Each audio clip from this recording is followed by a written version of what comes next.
আমার আল্লাহ পাক বলেছেন, কোরআন তেলাওয়াত করতে গিয়ে যারা ব্যস্ত থাকে, কোরআন তেলাওয়াত করতে করতে যারা আমার কাছে হাত পেতে কিছু চাওয়ার সময় পায় না, যারা আমার কাছে হাত পেতে কিছু চায়, তাদের থেকে তেলাওয়াতকারীদেরকে আমি রব্বুল আলামিন বেশি করে দেই।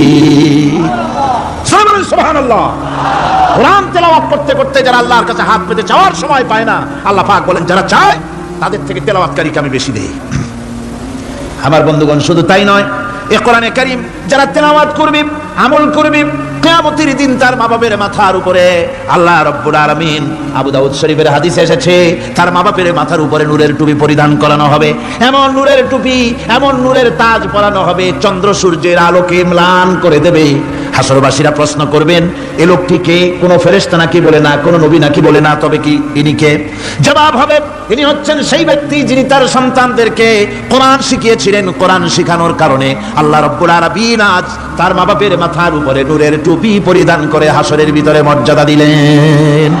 কিয়ামতের দিন দুনিয়া মর্যাদা পাওয়া যাবে, আখিরাতেও মর্যাদা পাওয়া যাবে যদি কোরআনে কারীমকে তেলাওয়াত করা যায়, আমল করা যায়, বোঝা যায়, তাহলে এই সমস্ত নিয়ামত আল্লাহ পাক দান করবেন। সুতরাং এই এত বড় নিয়ামত থেকে আমরা যেন কেউ বঞ্চিত হয়ে না যাই। কোরআন হচ্ছে এমন এক কিতাব যার তাফসীর লেখা হয় নাই। পৃথিবীতে এমন কোনো ভাষা নাই, পৃথিবীর উল্লেখযোগ্য সবগুলি ভাষায় কোরআনে কারীমের তাফসীর লেখা হয়েছে, কিন্তু কোন মুফাসসির আজ পর্যন্ত কথা বলেন নাই যে আমি যে তাফসীর লিখছি এর চাইতে ভালো তাফসীর আর কেউ লিখতে পারেও না আর পারবেও না, এটা শেষ, আর তাফসীর লেখা লাগবে না। এ কথা কেউ বলতে পেরেছে? জোরে বলেন, পেরেছে? পারে নাই। তার কারণ কি?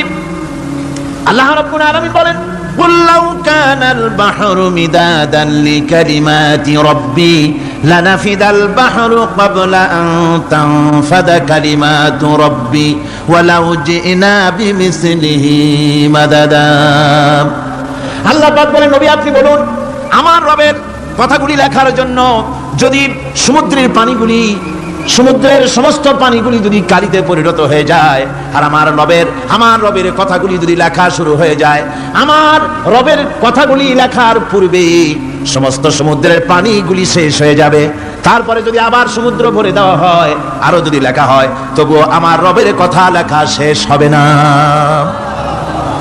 আল্লাহ রাব্বুল আলামিন বলেন, ولو أن ما في الأرض من شجرة أقلام والبحر يمده من بعده 7 أبحر ما نفدت كلمة الله। আল্লাহ রাব্বুল আলামিন বলেন, মা নাফিদাত কালিমাতুল্লাহ। আল্লাহ পাক বলেন, 7টা সমুদ্রের পানি যদি একত্রিত করা হয়, 7টা সমুদ্রের পানি যদি এক জায়গায় করা হয়, এই পানিগুলি যদি কালিতে পরিণত হয়ে যায়, আর পৃথিবীর সমস্ত গাছগুলি যদি কলমে পরিণত হয়ে যায়, ওই গাছগুলি দিয়ে যদি ওই পানির কালি দিয়ে আমার প্রভুর কথা, আল্লাহ রাব্বুল আলামিনের কোরআনের কথা যদি লেখা শুরু হয়ে যায়, লিখতে লিখতে সমস্ত পানিগুলি, গাছগুলি শেষ হয়ে যাবে, আল্লাহ পাকের কালামের ব্যাখ্যা লেখা শেষ হবে না। মা নাফিদাত কালিমাতুল্লাহ, আল্লাহর কথা লেখা শেষ হবে না। এত বড় বিরাট আজিম কিতাব আল্লাহ পাক আমাদেরকে দান করেছেন, সুবহানাল্লাহ পড়েন। এই কিতাবের এত বড় গুরুভার আল্লাহ রাব্বুল আলামিন বলেছেন, লাউ আনজালনা হাযাল কুরআন আলা জাবালিন লারাআইতাহু খাশিআম মুতাসাদ্দিআম মিন খাশিয়াতিল্লাহ। আমি যদি এই কোরআনকে পর্বতের উপরে নাযিল করতাম, তাহলে তুমি দেখতে পেতে আমার ভয় ভীত সন্ত্রস্ত হয়ে পাহাড়গুলো চূর্ণ বিচূর্ণ হয়ে যেত। এত বড় আসিম কিতাব আমি তোমাদেরকে দান করেছি, যার গুরুভার বহন করতে কেউ রাজি হয়নি, পাহাড় পর্বত কেউ রাজি হয়নি, মানুষ রাজি হয়েছে। এই মানুষের উপরে আমি এটা অবতীর্ণ করেছি, গোটা বিশ্ববাসীর সামনে এই কিতাব আমি দিয়েছি তোমাদেরকে, এর দ্বারা হেদায়েত তোমরা গ্রহণ করবে।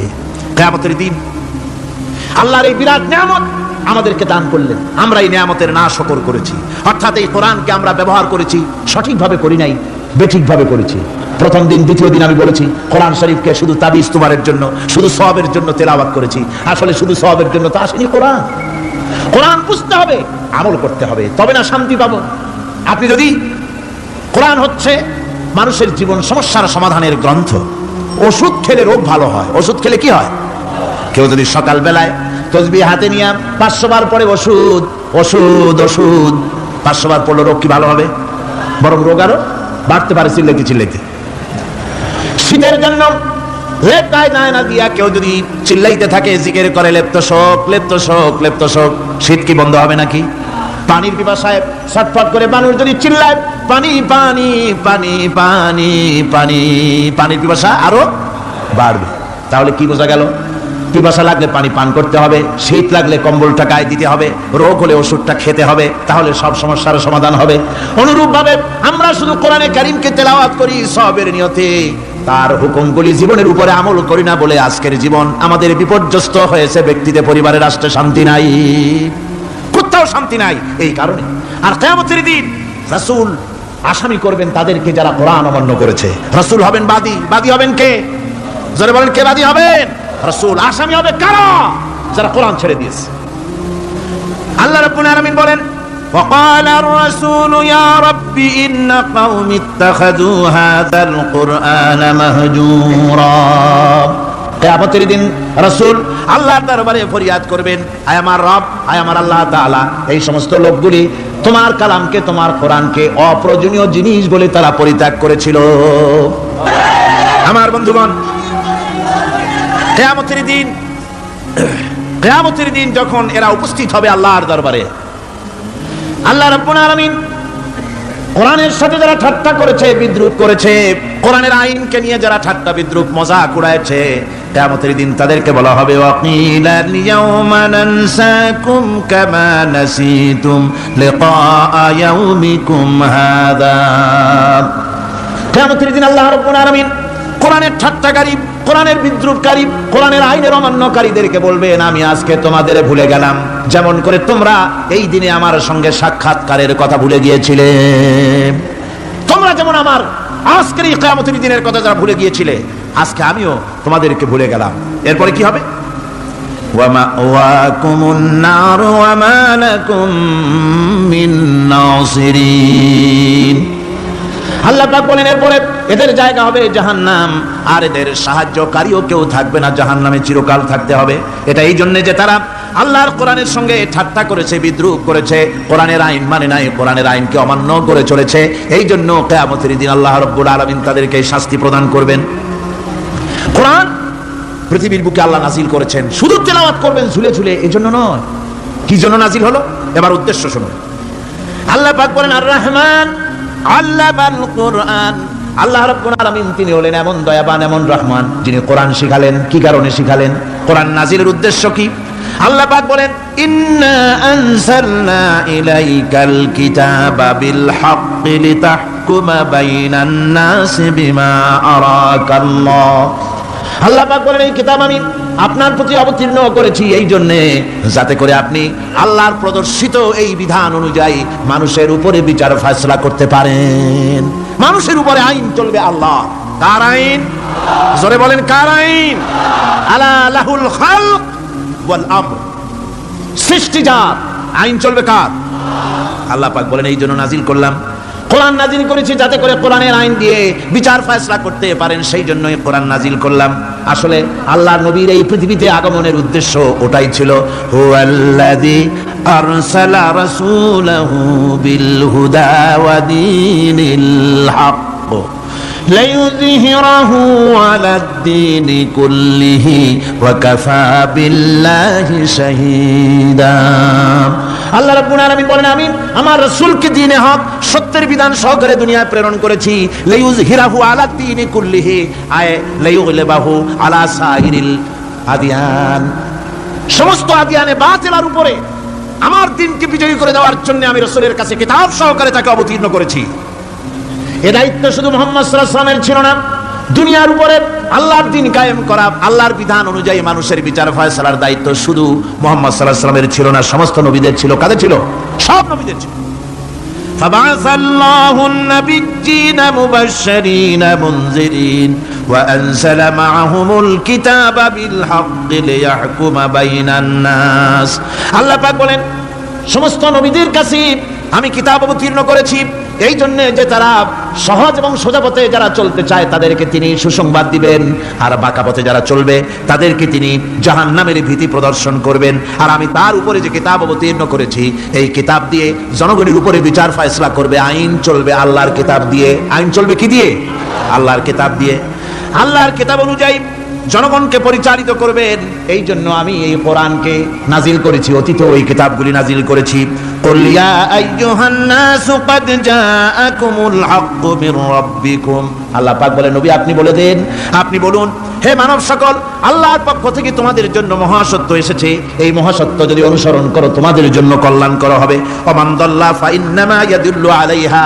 আর যদি কোরআনকে অমান্য করো, আল্লাহর কিতাবকে অমান্য করো, তাহলে তোমাদের জন্য অকল্যাণ হবে।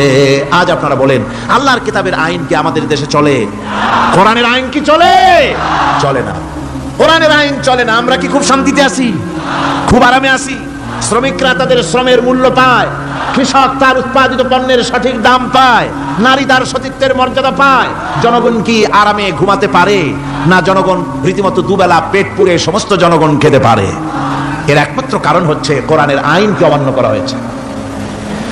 ভালো করে কান পেতে শুনুন, আল্লাহ রাব্বুল আলামিন কোরআনে কারীমের মধ্যে পরিষ্কার করে বলেছেন, ওয়া মান লাম ইয়াহকুম বিমা আনজালাল্লাহু ফাউলাইকা হুমুল কাফিরুন। যারা নাকি আমার দেওয়া বিধান অনুযায়ী, কোরআন অনুযায়ী যারা বিচার ফয়সালা করে না, ফাউলাইকা হুমুল কাফিরুন, ফাউলাইকা হুমুল যালিমুন, ফাউলাইকা হুমুল ফাসিকুন। যারা আমার দেওয়া বিধান অনুযায়ী বিচার ফয়সালা করে না, তারা কাফির, তারা জালিম, তারা ফাসিক।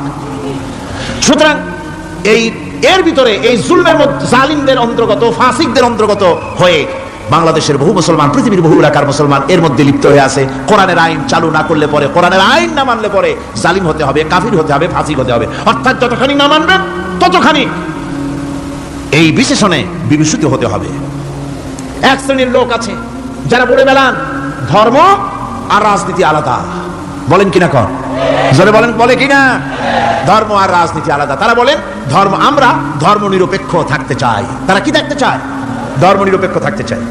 কোরআনে কারিমে এই ধর্ম নিরপেক্ষবাদীদের ব্যাপারে কোরআন কি বলছে শুনুন। আল্লাহ রাব্বুল আলামিন বলেন, আলাম তারা ইলাল্লাযীনা ইয়াজউমুনা আন্নাহুম আমানু বিমা উনজিলা ইলাইকা ওয়া মা উনজিলা মিন ক্বাবলিক। আল্লাহ পাক বলেন, হে নবী, তুমি কি সেই সব লোকদেরকে দেখেছো যারা দাবি তো করে যে আমরা আল্লাহর উপর ঈমান এনেছি আর এই কিতাবের উপর ঈমান এনেছি, এর পূর্বে যত কিতাব নাজিল হয়েছে সেসব কিতাবের উপরেও ঈমান এনেছি। ধর্মনিরপেক্ষবাদীরা তারা তো বলে না যে আল্লাহ মানি না, কোরআন মানি না, এই কথা বলে না? ওটা বলে না। কি বলে? সেই বলা কথাটাই আল্লাহ এখানে অনেক আগে বলে রেখেছেন। ওরা বলে যে আমরা অবশ্যই আল্লাহকে মানি, আল্লাহর কিতাব মানি, এর পূর্বে যত কিতাব নাজিল হয়েছে সেগুলোও মানি, তবে ইউরিদুনা আইয়াতাহাকামু ইলাত তাগুত। তারা চায় তাদের জীবনের সমস্ত সমাধান সমস্যার জন্য তাগুতের কাছে যেতে চায়। তাগুতকে, আল্লাহকে বাদ দিয়ে তারা যেতে চায় কোথায়? তাগুতের কাছে। জোরে বলেন, কিসের কাছে যেতে চায়? তাগুতের কাছে। তাগুত বলে কারে? তাগুত বলা হয় যে নিজে আল্লাহর আইন মানে না এবং অপরকেও আল্লাহর আইন অমান্য করতে বাধ্য করে, তাকে বলা হয় তাগুত। ওরা বলে ধর্ম আর রাজনীতি আলাদা। কোরআন মানি কিন্তু কোরআনের আইন মানি না। ওরা কোরআন মানে ঠিকই, বলে যে কোরআন মানি, কিন্তু কোরআনের আইন মানে। তাহলে এ মানি বলার অর্থটা কি? এর মূল্যটা কোথায়? কোরআন যদি মানো তো কোরআন বলেছে সুদ খেও না। আমাদের দেশে সুদ চলছে না? কোরআন বলেছে বিবিকে পর্দায় রাখো, পর্দায় কি রাখা হচ্ছে? কোরআন বলেছে ওজনে কম দিও না, তা কি মানা হচ্ছে? কোরআন বলেছে আমার আইন দিয়ে দেশ শাসন করো, তা কি করা হচ্ছে? সুতরাং ধর্মনিরপেক্ষ মতবাদ যেটা, এই মতবাদটা কোরআনের দৃষ্টিতে কুফরি মতবাদ। ধর্মনিরপেক্ষ মতবাদ কি? জোরে বলেন, ধর্মনিরপেক্ষ মতবাদ কি? কোন মুসলমান, যে ব্যক্তি নিজেকে মুসলমান বলে দাবি করে, ধর্মনিরপেক্ষ মতবাদ সে বিশ্বাস করতে পারে না। জায়েজ নাই, হারাম। আফাতুমিনুনা বিবাদিল কিতাব ওয়া তাকফুরুনা বিবাদ। তোমরা কোরআনের কিছু অংশকে মেনে নিবে আর কিছু অংশকে করবে অস্বীকার। এটা যদি করো দুনিয়ার জীবনে পাবে, দুনিয়ার জীবনে জিল্লতি আসবে, লাঞ্ছনা আসবে, আর কিয়ামতে পাবে জাহান্নামের শাস্তি। সুতরাং ধর্মনিরপেক্ষ মতবাদের অর্থ তারা বলে যে ধর্মহীনতা নয়, আসলে কিন্তু ধর্মনিরপেক্ষ মতবাদের অর্থই হলো ধর্মহীনতা। ঠিক কিনা কন? যারা বলেন ঠিক কিনা? এই ধর্মনিরপেক্ষ মতবাদ আমাদের দেশের জন্ম হয় নাই, এর জন্ম হয়েছে ইউরোপ সভ্যতায়। প্রাচীন ইউরোপ সভ্যতায় এর জন্ম হয়েছিল। সেখান থেকে তার আন্ডা বাচ্চা ভারতে এসেছিল। ভারত থেকে এই আন্ডা বাচ্চার কিছু অংশ 1972 সালে তদানীন্তন সরকারের মাথার উপরে ভারত চাপিয়ে দিয়েছিল। সেই ধর্মনিরপেক্ষ মতবাদ 1972 সনের সংবিধানে লেখা হলো, কিন্তু 1982 সনে যখন সংবিধান আবার অ্যামেন্ডমেন্ট করা হলো, তখন ধর্মনিরপেক্ষতার কপালে ঝাঁটা মেরে বিদায় করা হয়েছে। বাংলাদেশে ধর্মনিরপেক্ষ মতবাদ চলতে পারে না। ধর্মনিরপেক্ষ মতবাদের কথা আমাদের দেশে তারাই বলে যারা 72 সনে ক্ষমতায় ছিলেন। তারা ধর্মের সাথে কি ব্যবহার করেছেন আমরা ভুলে যাই নাই, আপনারা ভুলে গেছেন। 1972 সনে দেশের সমস্ত বিশ্ববিদ্যালয়ের মনোগ্রাম থেকে ইকরা বিসমি রাব্বিকাল্লাযী খালাক রাব্বি জিদনি ইলমা কোরআনে কারীমের আয়াতকে বিদায় করে দেওয়া হয়েছিল। শাসনতন্ত্রের শিরোনামে বিসমিল্লাহকে গ্রহণ করা হয় নাই। শুধু তাই নয়, কোরআনে কারীম যেখানে তেলাওয়াত করা হয় তখনকার সময় রেডিওতে, টেলিভিশনে ওই 72 থেকে 3 বছর, এবং এখনো সেই দলটি মিটিং করতে গিয়ে, কোনো জায়গায় কিছু করতে গিয়ে আগে কোরআন শরীফ, তারপরে গীতা, তারপরে বাইবেল। এগুলি হচ্ছে মুনাফিকের লক্ষণ। কিসের লক্ষণ? যেখানে যেই টেবিলে, যেই মঞ্চে কোরআন তেলাওয়াত হয়, বাইবেল গীতা পড়া হারাম, পড়া হতে পারে না। কোরআনের চাইতে শ্রেষ্ঠ কিতাব আল্লাহর দুনিয়া আছে? সমস্ত কিতাবকে রদ করেছে কোরআন। হযরত ওমর রাদিয়াল্লাহু তাআলা রাসূল করিম সাল্লাল্লাহু আলাইহি ওয়াসাল্লামের কাছে গিয়ে তাওরাতের একটা পাতা পড়তেছিলেন। হযরত আবু বকর রাদিয়াল্লাহু তাআলা সেখানে চলে এলেন। এসে দেখেন রাসূল করিম সাল্লাল্লাহু আলাইহি ওয়াসাল্লামের চেহারা মোবারক লাল হয়ে গিয়েছে গোসায়। হযরত আবু বকর বললেন, ওমর, তুই যদি এর থেকে মরে যেতিস, তুই যদি এর থেকে মরে যেতিস, তুই যদি এর থেকে মরে যেতি। 3 বার বললেন। হযরত ওমর শিউরে উঠলেন, হতচকিত হয়ে উঠলেন। আবু বকর আমাকে মরার কথা বলছেন কেন? তিনি তাকিয়ে দেখেন রাসূল করিম সাল্লাল্লাহু আলাইহি ওয়াসাল্লামের চেহারা মোবারক গোসায় লাল হয়ে গিয়েছে। হযরত ওমর বলছেন, ইয়া রাসূলুল্লাহ, আমার এবং আমার পিতামাতার জীবন আপনার কদম মোবারকে উৎসর্গ হয়ে যাক। আমি অপরাধ করেছি, কি অন্যায় করেছি হুজুর আমাকে বলুন। হুজুর বলছেন, ওমর, তুমি যে তাওরাতের পাতা আমার সামনে পড়তেছো, এই তাওরাত যার উপরে নাজিল হয়েছিল, সেই মুসা আলাইহিস সালাম যদি আজকে বেঁচে থাকতেন, তাহলে আমার উম্মতের ভিতরে শামিল হয়ে যাওয়া তার জন্য ফরজ হয়ে যেত। অতীতের সমস্ত কিতাবকে রদ করা হয়েছে, সমস্ত শরীয়তকে বন্ধ করা হয়েছে। সুতরাং কোন মুসলমানের প্ল্যাটফর্মে যেখানে কোরআন তেলাওয়াত হয়, বেদ, বাইবেল, গীতা পড়া হারাম। সেখানে এই মুনাফিকরা তাও করে থাকে। আমার মুসলমান ভাইয়েরা, নজরুল ইসলাম কলেজের ইসলাম শব্দ বাদ দিয়ে নজরুল কলেজ করা হয়েছিল। সলিমুল্লাহ মুসলিম হলের মুসলিম শব্দ বাদ দিয়ে শুধু সলিমুল্লাহ হল করা হয়েছিল। তার মানে ধর্ম এদের কলিজায় আগুন জ্বালিয়ে দেয়। ইসলামের নাম বরদাস্ত হয় না, কোরআনের নাম বরদাস্ত হয় না। আর বরদাস্ত হয়নি বলেই আল্লাহ পাক তার ইন্তেকাম নিয়েছেন। আমার বক্তব্য হচ্ছে, কোরআনে কারীম পৃথিবীতে এসেছে শাসন করতে দুনিয়াকে। তার মধ্যে রয়েছে রাজনীতি, অর্থনীতি, সব কিছু। এই বিচার ফয়সালা কোরআন থেকে যারা গ্রহণ করে না, রাসূলকে যারা বিচারক মানে না, তাদের সম্পর্কে আল্লাহ পাক কি বলছেন শুনুন। فلا وربك لا يؤمنون حتى يحكموك فيما شجر بينهم ثم لا يجدوا في أنفسهم حرجا مما قضيت ويسلموا تسليما। আল্লাহ রাব্বুল আলামিন বলেন, ফালা ওয়ারাব্বিক, কখনো নয় হে নবী, আপনার রবের কসম, কখনোই নয়। ওরা মুমিন নয় যারা নাকি তাদের জীবনের সব কিছুর ব্যাপারে যতক্ষণ পর্যন্ত আপনাকে বিচারক না মানে, আপনার দেওয়া ফয়সালাকে গ্রহণ না করে, এবং আপনি বিচার করার পর ফয়সালা দেওয়ার পরে এটার উপরে দ্বিধাহীন চিত্তে মেনে যতক্ষণ না নিবে, ততক্ষণ পর্যন্ত তারা যত ঈমানের দাবি করুক, তারা আসলে মুমিন না। এ ফতোয়া কার? এ ফতোয়া কার? আল্লাহ রাব্বুল আলামিনের ফতোয়া। কখনো মুমিন হতে পারবে না যারা রাসূলুল্লাহকে ফয়সালাকারী হিসেবে গ্রহণ না করবে, কোরআনকে সংবিধানের উৎস হিসাবে গ্রহণ না করবে। কোরআন এসেছে আইনের কিতাব হিসাবে পৃথিবীর মানুষকে পরিচালিত করার জন্য। আজ এই কোরআনের আইন যারা মানে সেখানে শান্তি পায়, কোরআন যেখানে মানে না সেখানে শান্তি হয় না। আল্লাহ পাক পরিষ্কার বলেছেন কোরআনের আইন মেনে চলো। আর যারা এই কোরআনকে অমান্য করবে তাদের শাস্তি কি হবে? আল্লাহ পাক বলেন, الذين كذبوا بالكتاب وبما أرسلنا به رسلنا فسوف يعملون। আল্লাহ পাক বলেন, আমি যে কিতাব নাজিল করেছি এই কিতাবকে যারা মিথ্যা মনে করে, কিতাবকে যারা অস্বীকার করে, কোরআনের আইন যারা মানে না, আমি যে রাসূলের উপরে যা নাজিল করেছি সেগুলির উপরে যারা ঈমান আনে না, এগুলিকে যারা মানে না, তাদের জন্য এর পরিণতি তারা খুব শীঘ্রই টের পাবে।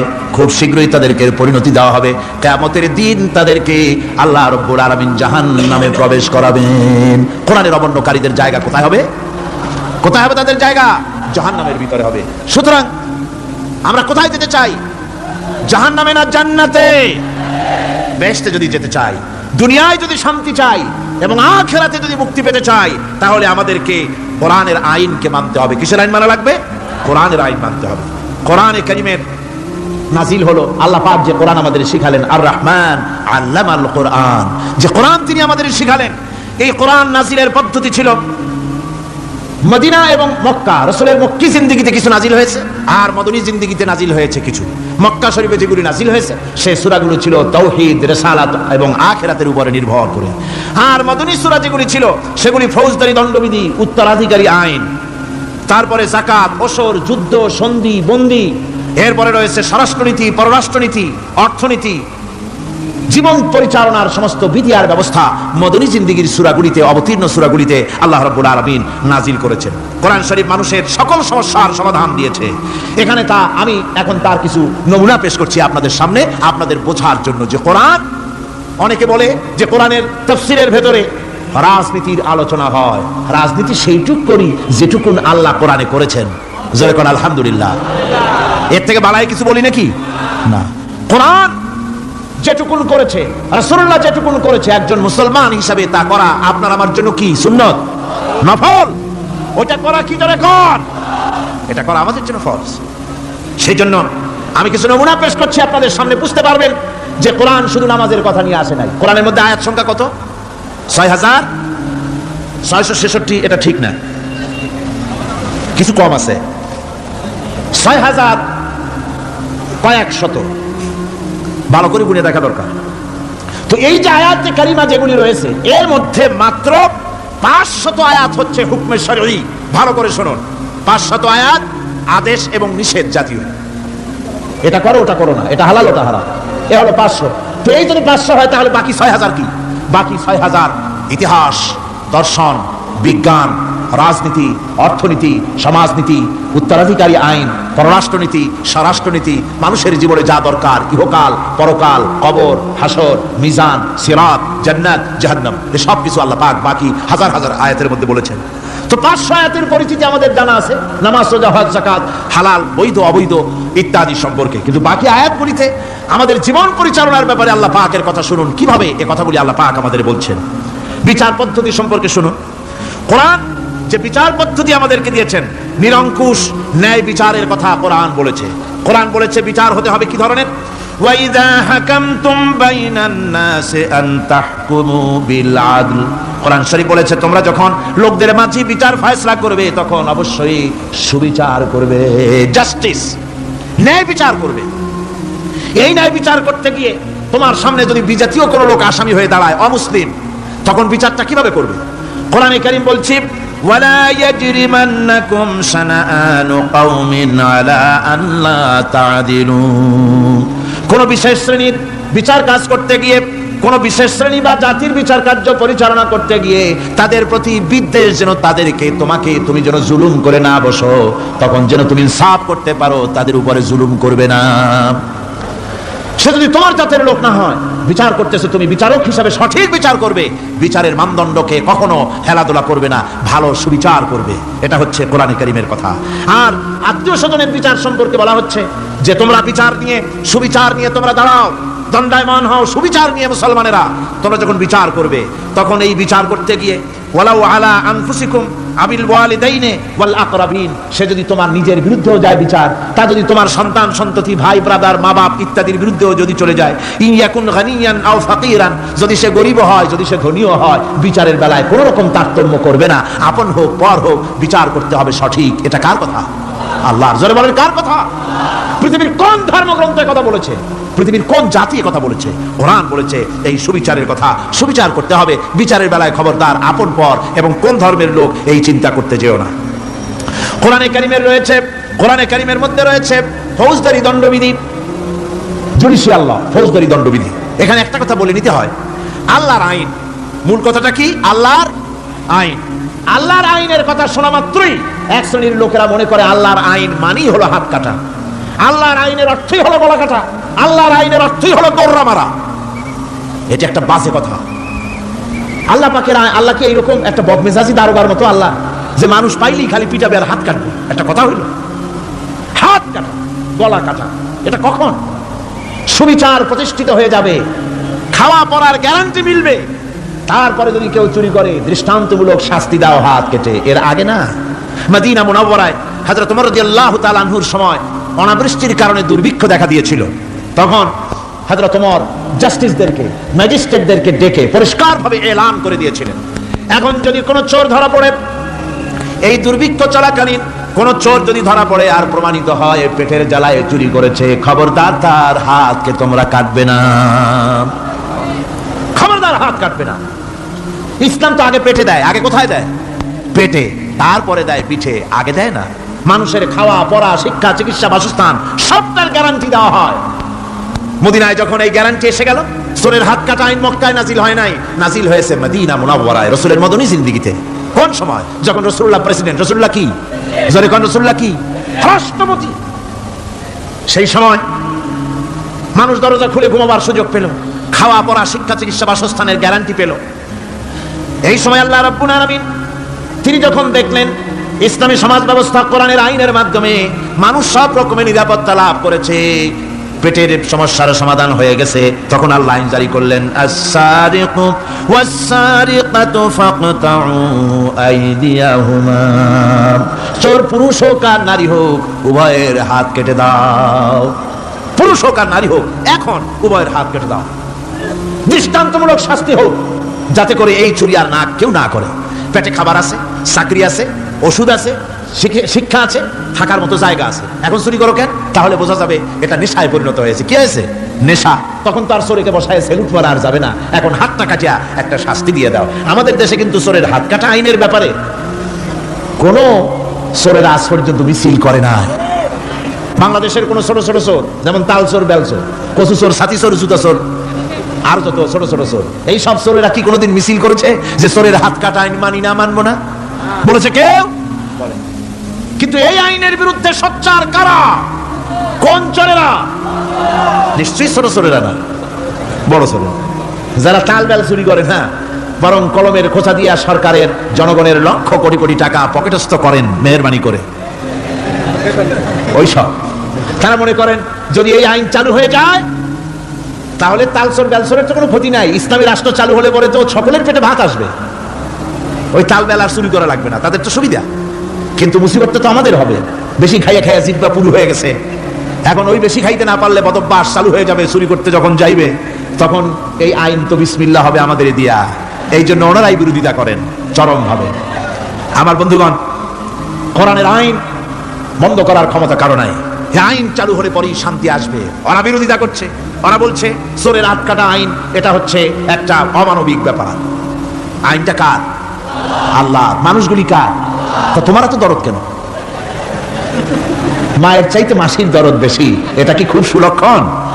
না, এটা দারুণ কুলক্ষণ। সুতরাং আল্লাহ রাব্বুল আলামিন তার আইন হচ্ছে শাশ্বত আইন। চোরের হাত কাটা আইন অর্থ নয় যে বাংলাদেশ ইসলামী দল যদি ক্ষমতায় আসে পাইকারি দরে চোরের হাত কাটা আরম্ভ করবে না।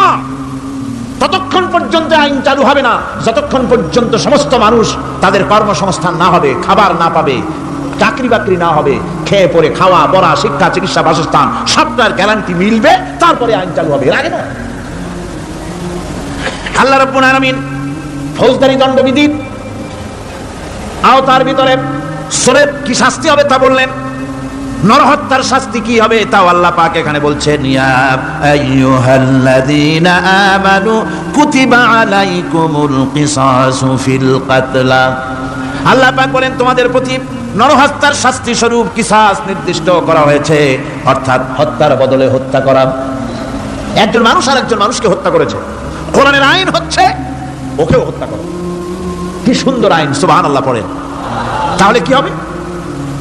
রেডিও, টেলিভিশনে, পত্র পত্রিকার মাধ্যমে যদি খবর ছড়ানো হয় যে হত্যাকারীর বিচার হবে কোরআনের আইন অনুযায়ী, প্রকাশ্য রাজপথে হত্যা হত্যাকারীকে তাকেও যদি হত্যা করে দেওয়া হয়, এই দৃশ্য উপস্থিত জনতা যত দেখবে, পত্রপত্রিকায় খবর পাবে, টেলিভিশনের পর্দায় দেখতে পাবে, যারা দেখলো এই সব লক্ষ লক্ষ জনতার ভেতরে মানুষ হত্যা করার দুঃসাহস আর আসবে? আল্লাহ পাক বলছেন এটা হচ্ছে মানুষের ইকসাস, এর মধ্যে রয়েছে মানুষের জীবন।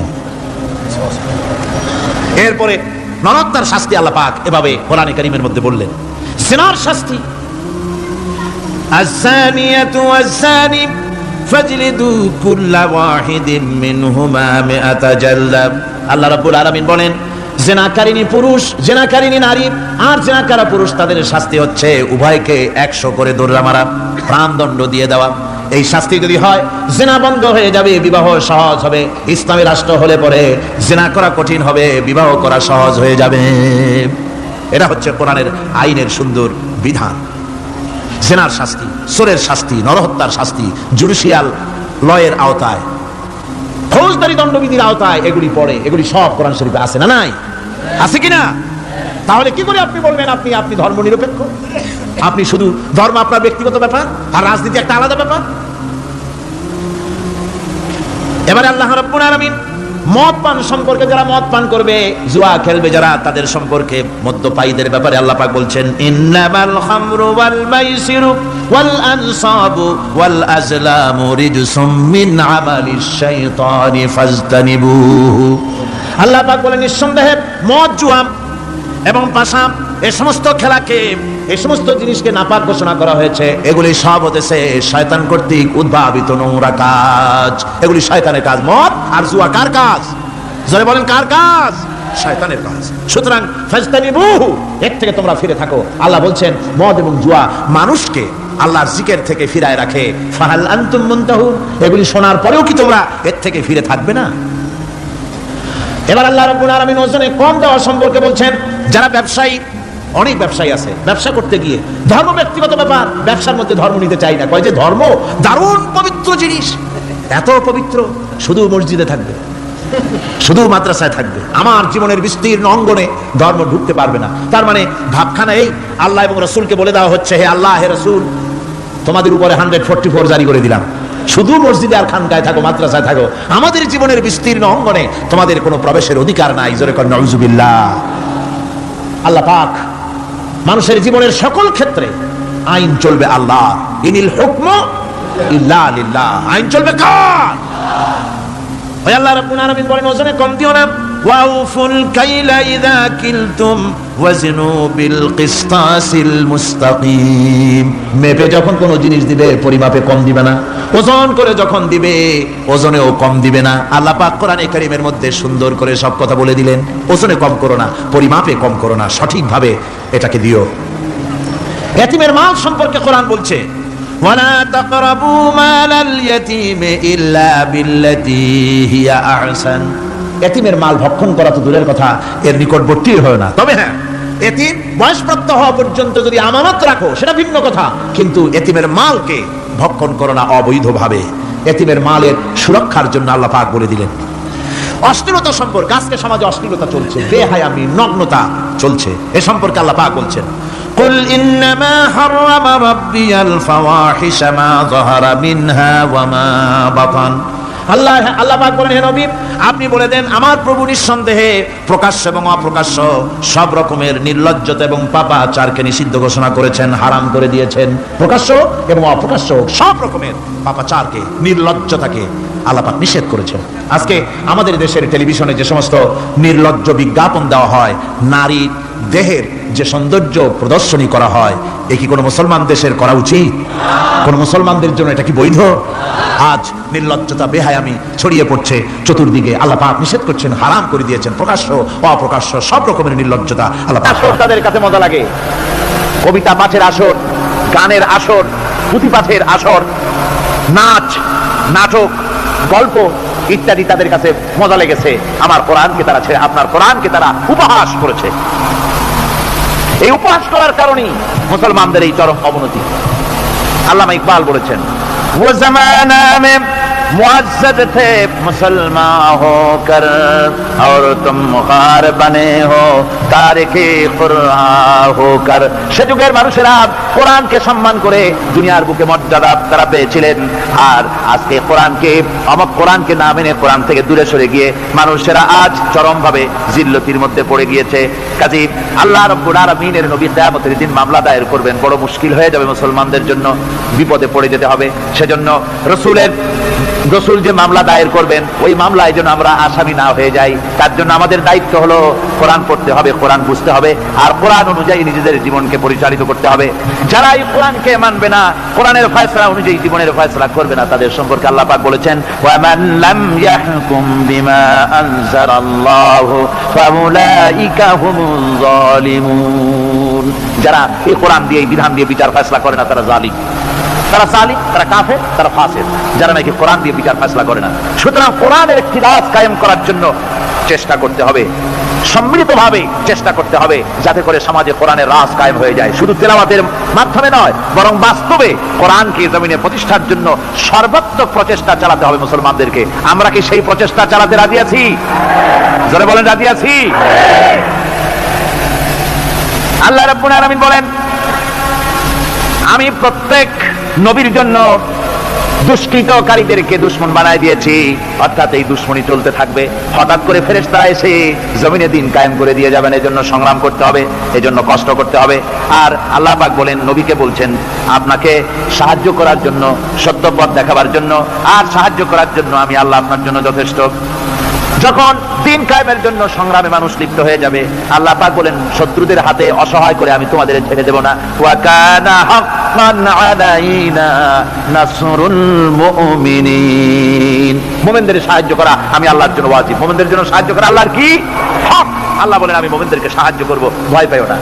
ওয়ালা তাহিনু ওয়ালা তাহজানু ওয়া আনতুমুল আলাউনা ইন কুনতুম মুমিনিন।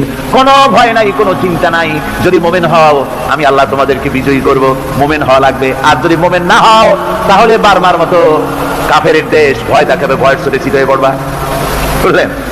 ঈমান যদি থাকে, ঈমানের মজবুতি যদি থাকে, তাহলে মুসলমান লড়াই করে এসেছে, ইতিহাস দেখিয়ে এসেছে। সামান্য কয়েকজন মুসলমান, আল্লাহ বলেছেন 10 জন যদি হও 100-র উপরে আমি তোমাদেরকে জয়যুক্ত করব। সুবহানাল্লাহ।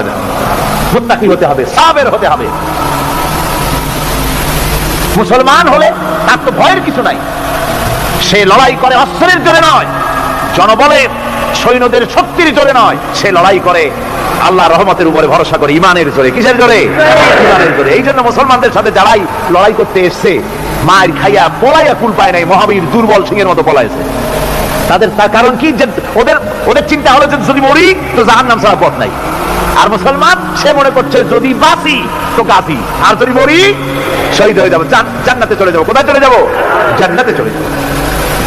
আমার ভাইয়েরা, এজন্য বিশ্বকবি কবি সম্রাট আল্লামা ইকবাল বলেছেন, বাতিল সে দবনে ওয়ালে है आसमान ही हम, बातिल से दबने वाले है आसमान ही हम, सोबर कर चुका है तो इम्तिहान हमारा।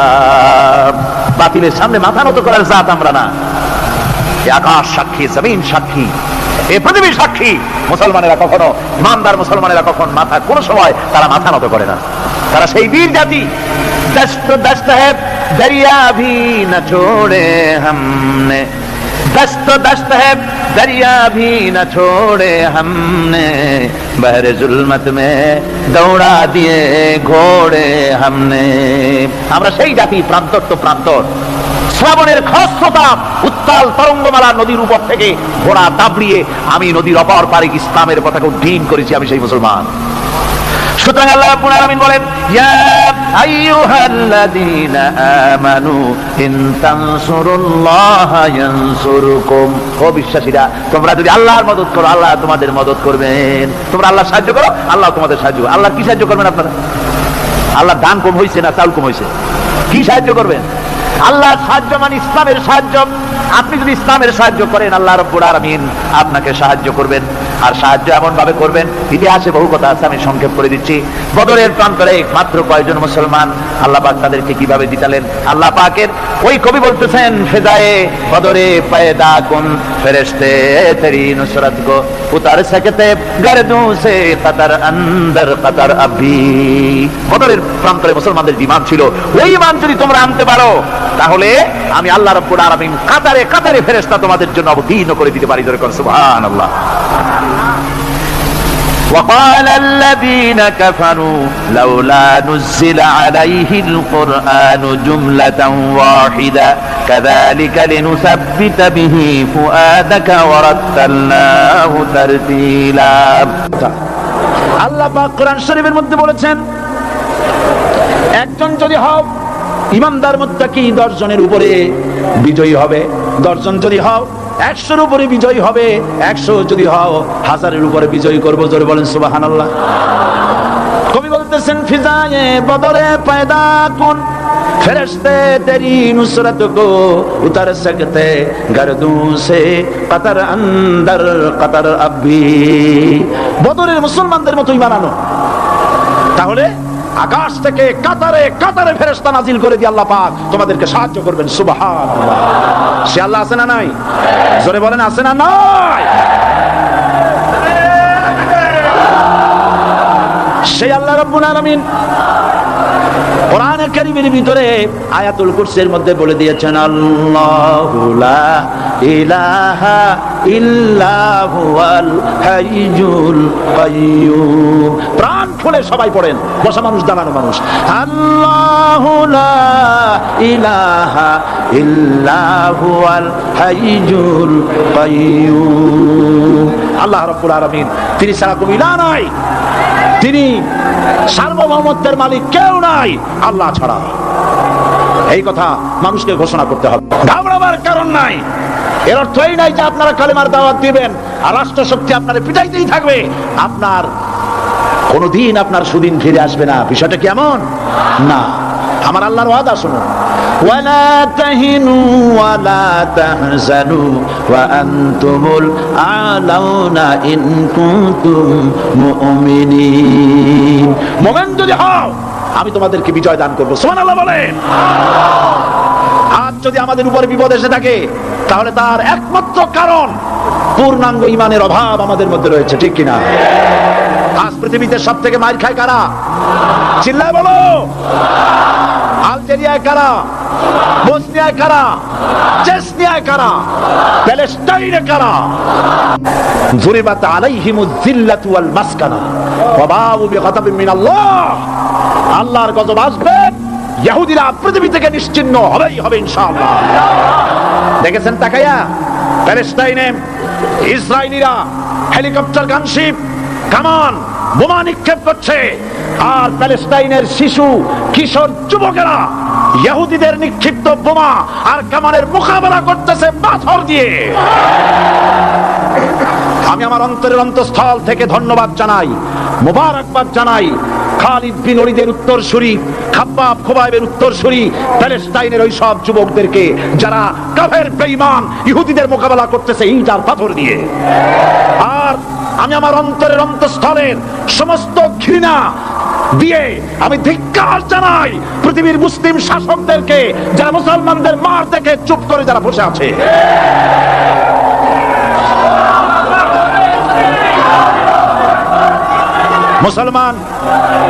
মুসলমান যদি মুসলমানের মতো হয়, 10 জন যথেষ্ট। কয়জন যথেষ্ট? কোথায় আছে কথা?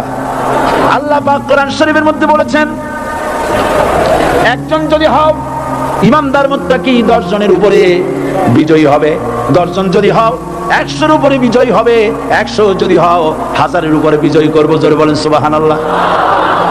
কবি বলতেছেন, ফিজায়ে বদরে পয়দা কুন ফেরেশতে তেরি নুসরত কো উতার सकते गर्दों से कतर अंदर कतर अभी।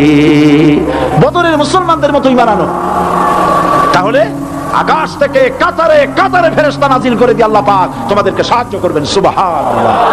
সে আল্লাহ আছে না নাই? জোরে বলেন, আছে না নাই? সেই আল্লাহ রাব্বুল আলামিন কোরআনে কারীমের ভিতরে আয়াতুল কুরসির মধ্যে বলে দিয়েছেন, আল্লাহু লা ইলাহা ইল্লা হুয়াল হাইয়ুল কাইয়্যুম। প্রাণ খুলে সবাই পড়েন, বসা মানুষ দাঁড়ানো মানুষ।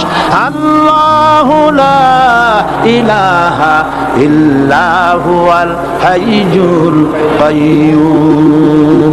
আল্লাহ রাব্বুল আলামিন, তিনি ছাড়া কোনো ইলাহ নাই, তিনি সার্বভৌমত্বের মালিক কেউ নাই আল্লাহ ছাড়া। এই কথা মানুষকে ঘোষণা করতে হবে। বাধা, এই কথা বললেই বাধা দেবে কয় শ্রেণীর লোক? 3 শ্রেণী। প্রথম শ্রেণী হচ্ছে কে? রাষ্ট্রশক্তি। আজও তারা বাধা দিচ্ছে। আল্লাহর আইন দিয়ে দেশ চালাও, তারা তাদের মন মর্জি মোতাবেক আইন দিয়ে দেশ চালাবে। আল্লাহ পাক বলছেন, আলা আলাহুল খালকু ওয়াল আমরু, সৃষ্টি যার, আইন চলবে তার। কারো বাবার আইন চলতে পারে না, নিজেদের তৈরি করা আইন চলবে না। ইনিল হুকমু ইল্লা লিল্লাহ, একমাত্র আইন চলবে কার? এই আইন রাসূল করিম সাল্লাল্লাহু আলাইহি ওয়াসাল্লাম মদিনায় কোরআন দিয়ে প্রতিষ্ঠিত করেছিলেন। আল্লাহর বিধান, আল্লাহর সার্বভৌমত্ব কায়েম করেছিলেন। কোরআন সংবিধান হলো, চুরি বন্ধ হলো, ডাকাতি বন্ধ হলো, জেনা বন্ধ হলো, হত্যা বন্ধ হলো, ধর্ষণ বন্ধ হলো, সব কিছু বন্ধ হয়ে গিয়ে মুসলমানেরা শান্তি লাভ করলো, পৃথিবীর মানুষ শান্তি লাভ করলো। সুবহানাল্লাহ। আজ মুসলমানেরা শত্রু চেনে না, বন্ধু চেনে না। বন্ধুকে বানাইছে শত্রু, শত্রুকে বানাইছে বন্ধু। কে বন্ধু কে শত্রু চিনাই দিবেন কে? আল্লাহ। বলেন কে দিবেন? আল্লাহ রাব্বুল আলামিন কোরআনে কারীমের মধ্যে পরিষ্কার করে বলেছেন, লাতাজিদান্না শাদ্দান নাসি আদাওয়াতান লিল্লাযিনা আমানুল ইয়াহুদা ওয়াল্লাযিনা আশরাকু। আল্লাহ পাক বলছেন, হে রাসূল, মানুষের ভিতরে 2টা শ্রেণী মুমিনদের জন্য সবথেকে জঘন্য দুশমন। কয়টা শ্রেণী? 2টা। একটা হলো ইহুদ, আর একটা হলো মুশরিক। একটা হলো ইহুদি, আর একটা হলো মুশরিক। এটা হলো তোমাদের দুশমন। আর আজ আমাদের দেশে, পৃথিবীর বিভিন্ন দেশে মুসলমানেরা মুশরিকদের সঙ্গে সম্প্রীতি বাড়াচ্ছে, মুসলমানদের সাথে শত্রুতা বাড়াচ্ছে। তো দুনিয়ার ময়দানে আপনি যা কামাই করবেন, এখানে রেজাল্ট আউট হবে, এখানে আপনি পাবেন ফল, এখানে পাবেন। যা করবেন, এখানে গাছ লাগাবেন, ফল লাগাবেন, এখানে পাবেন। আর আল্লাহর জন্য যেটা করবেন, সেটার ফল, সেটার রেজাল্ট কিয়ামতে বাইর হবে। সুবহানাল্লাহ। এখানে পরীক্ষা দিয়ে যদি কেউ ফেল করে, ম্যাট্রিক পরীক্ষা দিয়ে ফেল করেছে, ফাজিল পরীক্ষা দিয়ে ফেল করেছে, আবার পরীক্ষা দিয়ে পাস করার সুযোগ আছে। আবারও ফেল করেছে, আবারও পরীক্ষা দিয়ে পাস করার সুযোগ আছে। 10 বার যদি ফেল করে, আরো 10 বার পাস পরীক্ষা দিয়ে পাস করার সুযোগ আছে। কিন্তু কিয়ামতের দিন আল্লাহ রাব্বুল আলামিনের জীবনের পরীক্ষায় কোনো মানুষ যদি আল্লাহর আদালতে ফেল করে বসে একবার, দ্বিতীয়বার পরীক্ষা দেওয়ার আর কোনো সুযোগ নাই। এই পৃথিবীতে যদি কেউ নিম্ন আদালতে মামলায় হেরে যায়, জজ কোর্টে করবে, যদি হেরে যায় হাইকোর্টে করবে, হেরে গেলে আপিল করবে সুপ্রিম কোর্টে, সুপ্রিম কোর্টেও যদি হেরে যায় তাহলে প্রেসিডেন্টের কাছে আপিল করবে। সুযোগ আছে কয়েকবার। কিন্তু কিয়ামতের দিন জীবনের আদালতে কোনো মানুষ যদি একবার ফেল করে বসে, জীবনের মামলায় যদি একবার হেরে যায়, দ্বিতীয়বার আপিল করার আর কোনো জায়গা নাই। সে আউট হতে রেজাল্ট আউট হবে। আমরা সব মরে যাব। আমরা সব কি হব? সব মরে যাব। আল্লাহ পাক আমাদেরকে উঠাবেন। আবার মানুষকে কবরে রাখার সময় আমরা কি বলি? মিনহা খালাকনাকুম, জানেন না? পড়েন, মিনহা খালাকনাকুম ওয়া ফিহা নুঈদুকুম ওয়া মিনহা নুখরিজুকুম তারাতান উখরা। এই মাটি দিয়ে তোমাকে তৈরি করা হয়েছিল, এই মাটির মধ্যে রেখে গেলাম, এর থেকে আবার তোমাকে উত্থিত করা হবে। কে বলতেছেন কথা? আল্লাহ পাক বলছেন, আল্লাহ তাআলা বলছেন। কি নিষ্ঠুর এই পৃথিবী! ভেবে দেখেছেন কি একবারও কি ভেবে দেখেছেন এই পৃথিবী কত নিষ্ঠুর? এই সন্তান সন্ততি সব একটি মোহ, একটি মায়া, একটি মহব্বত, একটি প্রতারণা। যে বইয়ের জন্য হারাম ইনকাম করেছেন, যে সন্তানদের জন্য হারাম ইনকাম করেছেন, জান দিলেন, রক্ত দিলেন, জীবন দিলেন, সারা রাত কষ্ট করেছেন, দৌড়দৌড়ি করেছেন, যখন মরে গেলেন, যে বাচ্চাটা আপনি করে না নিলে কলিজা ঠান্ডা হয় না, সেই বাচ্চা বলবে, মাকে বলবে, মা বাপের লাশ যে রুমে আছে আমার সেখানে নিও না, আমার ভয় করে। ঠিক কিনা? স্ত্রীও আরো 2-1 জন লোক না হলে লাশের ঘরে থাকতে পারবে না, তারও ভয় করবে। থাকলে বড়জন মা থাকতে পারে, বাপ থাকতে পারে, যাকে বিবাহ করার পর অনেক সন্তান আছে মা বাপকে চোখে দেখতে পারে না, বল কথা মতো মায়ের সাথে কথা বলা বন্ধ করে দেয়। হয়তো কুমিল্লা এরকম নাও থাকতে পারে, বইতে নালিশ করছে, মায়ের সাথে কথা বলে, আবার বলে এই বুড়িটা মরে না কেন? নাউজুবিল্লাহ, নাউজুবিল্লাহ। বুড়িটাকে মরার কথা বলতেছো তুমি? তোমার ছোট্টবেলায় যখন তোমার টাইফয়েড হয়েছিল, অসুখ করেছিল, গরিব বাবা, বাড়িতে ল্যাপ নাই, খাতা নাই, তোষক নাই, সেই জায়গায় মা তার কাপড় বিছায় দিয়া বুকের উপরে নিজের শরীরের উষ্ণতা দিয়া বাঁচায় রাখার চেষ্টা করেছে, নিজে না খেয়ে খাওয়াইছে, অসুখ সারে না। মা ওই মুমূর্ষ বাচ্চার স্নানে তার মাথার কাছে বসে তাহাজ্জুদের নামাজ পড়ে কোরআন শরীফ তেলাওয়াত করে, চোখ দিয়া পানি পড়ে আর বলতে থাকে, রব্বুল আলামিন আমার জীবনটারে দিয়ে আমার কলিজার টুকরা সন্তানটারে বাঁচাইয়া দাও। যেই মা নিজের জীবন দিয়া সন্তান বাঁচাইতে চাইলো, সেই সন্তান আজকে বউ পাইয়া মাকে ভুলে যায়, মায়ের সাথে খারাপ ব্যবহার করে। আল্লাহ রাব্বুল আলামিন বলেছেন, মা বাবার সঙ্গে খারাপ ব্যবহার করো না, ভালোবাসায় কথা বলো। ওয়াকুল্লাহুমা কাওলান কারীমা, সম্মান সূচক কথা বলো। মা বাবার জন্য দোয়া করো আমার কাছে। কে বলতেছেন? আল্লাহ তাআলা বলছেন দোয়া করো আমার কাছে এই ভাষায়, রব্বিরহামহুমা কামা রাব্বায়ানি সাগীরা। পড়েন সবাই, রব্বিরহামহুমা কামা রাব্বায়ানি সাগীরা। আয় আমার রব, আমার মা বাপ জন্মে ছোটবেলায় আমাকে অত্যন্ত যত্ন করে লালন পালন করেছে। আল্লাহ তাআলা তুমি দয়া করে আমার মা বাপকে তোমার রহমতের করে লালন পালন করো। সুবহানাল্লাহ। প্রত্যেক নামাজের পর সকলে এই দোয়া করবেন, মনে থাকবে? মনে থাকবে? প্রিয় ভাই সব, সেই কিয়ামতের মাঠে আমাদেরকে উঠতে হবে, আল্লাহর দরবারে উঠতে হবে। সেই সময় আমাদেরকে কেউ উপকার করবে না। ইয়াওমা লা ইয়ানফাউ মালুন ওয়ালা বানুন, সম্পদ আর সন্তান সন্ততি কোনো কাজে লাগবে না।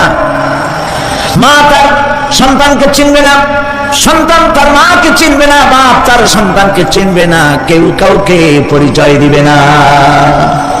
কি মারাত্মক অবস্থা! মানুষ চরম অসহায় হয়ে যাবে। চতুর্দিকে ফেরেশতার আনাগোনা, সূর্য মাত্র 1 হাত উপরে, প্রচন্ড তাপ নিয়ে সূর্য অবস্থান নেবে, মাথার চান্দি ফেটে গিয়ে গুনাহগারের মাথার মগজ গলে গলে পড়তে থাকবে।